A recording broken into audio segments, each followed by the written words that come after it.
Welcome to What Works. My name is Banik. I'm a professor of political science and I direct the Oslo SDG initiative at the Center for Development and the Environment at the University of Oslo. I'm delighted to be able to offer you this course that focuses on promising practices in international development. I'm coming to you today from my home in Oslo. I've been in home quarantine for the past week and a half after I returned from a trip to Malawi.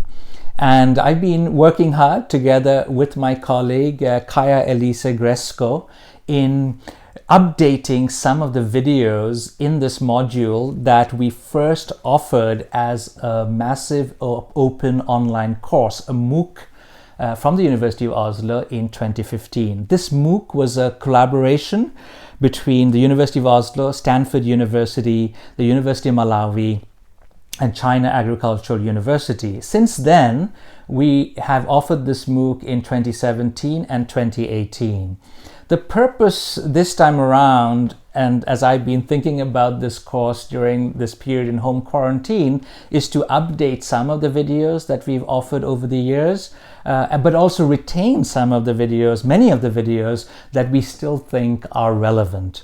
We are extremely pleased that we were able to get this fantastic faculty from all parts of the world. When we first offered this MOOC in 2015, it was one of the first. It was actually Norway's first international MOOC, but it was also one of the first MOOCs where we had researchers from the global north and the global south taking part in this collaborative venture. And we were able to reach out to over 12,000 students in 150 countries. It was just a wonderful experience. So as we've updated some of the videos in the past couple of weeks, we filmed some new videos in Malawi and elsewhere.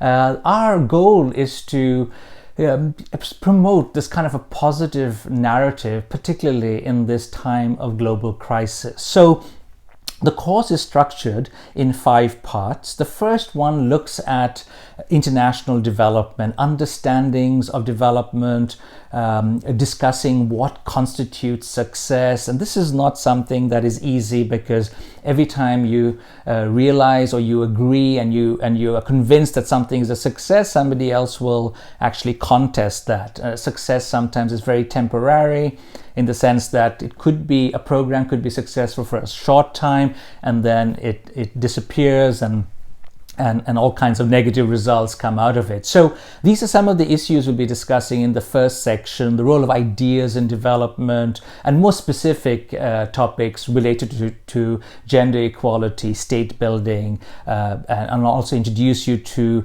the 2030 Agenda and the 17 Sustainable Development Goals. In part 2, we will be highlighting concrete cases of economic growth and poverty reduction from around the world, talking about specific cases of cash transfers, talking about the Chinese experience, etc.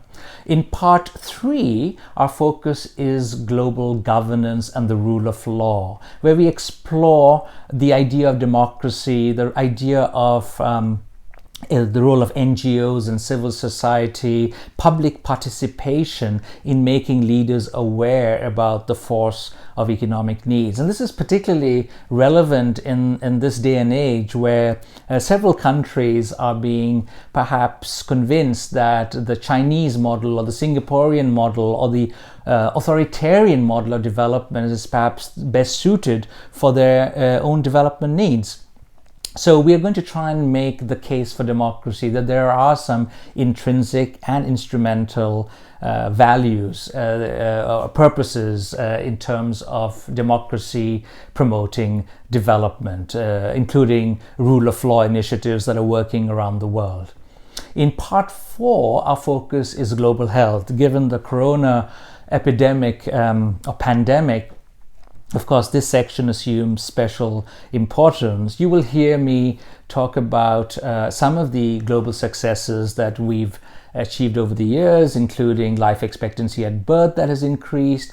But in 2014, I actually interviewed our former Prime Minister, Dr. Gro Harlem Brundtland, who was also the former Director General of the WHO.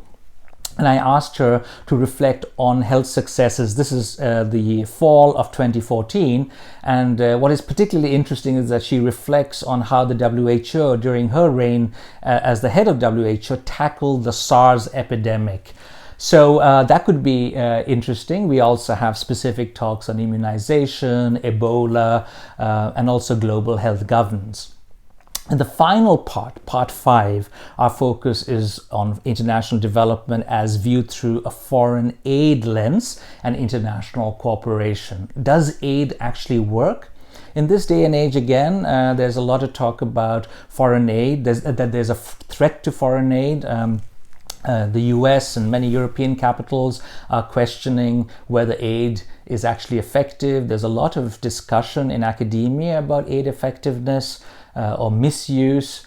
Some people are also wondering whether some of these low-income countries are in a position to finance the Sustainable Development Goals in an age where they can't necessarily rely on foreign aid allocations, or they're not able to raise enough revenue from taxation. So the role of the private sector assumes importance in this context, and the private sector has actually embraced the Sustainable Development Goals agenda warmly. But is this going to help? So these are some of the issues we'll be discussing in the final part. Does aid work? What hope do we have for the private sector involvement in the SDGs? And what about China, that has since 2013 been promoting this very ambitious program called the Belt and Road Initiative? China has moved from being a rule taker to a rule maker, and so this fascinating set of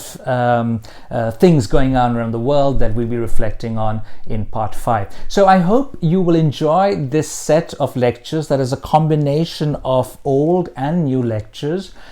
Please keep the discussion going on social media. Please use the hashtag WhatWorksUIO. You can tag us on Twitter, on Facebook, and also leave comments on our YouTube channel. I look forward to interacting with you in the next few weeks, months, years. We don't know how long this course is going to be relevant. We hope at least for a very long time. Thank you for your interest in taking this course.